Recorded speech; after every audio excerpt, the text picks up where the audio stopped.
Durant le temps pascal, les 50 jours après la Pâque, nous lisons les Actes des Apôtres, le livre des Actes des Apôtres, au cours des messes matinales, comme première lecture. Ce livre nous retrace l'histoire des premières communautés chrétiennes et surtout les œuvres des premiers disciples, des premiers apôtres. Alors, quand on parle d'apôtres, il ne s'agit pas alors des 12 seulement, voilà, mais de tous ceux qui, après la mort de Jésus, ont témoigné de leur foi. Ces derniers jours, nous avons écouté le témoignage de foi de saint Étienne. Après la mort d'Étienne, il y a eu une grande persécution à Judée. Voilà, on a commencé à tuer les chrétiens, tous ceux qui suivaient Jésus et qui proclamaient le nom de Jésus. Alors donc les gens ne pouvaient plus rester en Judée. Il fallait qu'ils fuient les villes et villages de la région de Judée. C'est ainsi que certains sont allés jusqu'en Samarie et d'autres dans d'autres pays païens. Et Philippe, voilà, l'un des 7, c'est-à-dire ceux qui avaient été choisis comme diacres, lui, il est allé à Samarie. Et arrivé sur place là-bas, il a commencé encore à parler de Jésus-Christ. Et les foules, voilà, s'attachaient à ce que Philippe disait, car elles entendaient parler des signes qu'il accomplissait ou même les voyaient. La persécution a favorisé aussi l'expansion de la bonne nouvelle, l'évangélisation.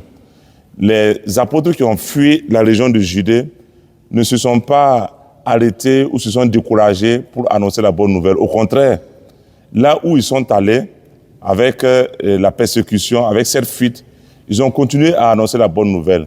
Donc, ils ont tiré profit de ces souffrances, de cette persécution, voilà, pour annoncer la bonne nouvelle à d'autres régions qui n'avaient même pas encore entendu parler de Jésus, comme la Samarie, qui était une région païenne. Alors, c'est un exemple que ces gens-là nous laissent pour nous dire que nous devons d'abord proclamer la bonne nouvelle là où nous sommes, mais aussi toujours tirer profit des situations que nous vivons. Si nous traversons des crises, nous traversons des persécutions, nous traversons des épreuves, nous devons toujours tirer profit de ces moments-là. Voilà, comment nous pouvons rendre ces moments-là plus fructueux et comment ces moments-là peuvent nous permettre d'aller au large, de faire plus, d'annoncer la bonne nouvelle. Alors, concrètement, ça veut dire que si nous avons, par exemple, une maladie, ou bien nous sommes persécutés dans notre famille à cause de notre foi, voilà, nous traversons une certaine épreuve, comment ces souffrances-là, ces persécutions, voilà, ces épreuves-là, comment nous les voyons, comment nous les interprétons? Est-ce un moment pour nous, pour approfondir davantage notre foi?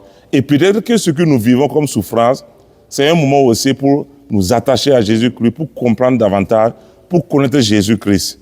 Donc, tirons toujours profit des situations que nous vivons. Et c'est cela que Dieu veut de nous, c'est cela faire la volonté de Dieu.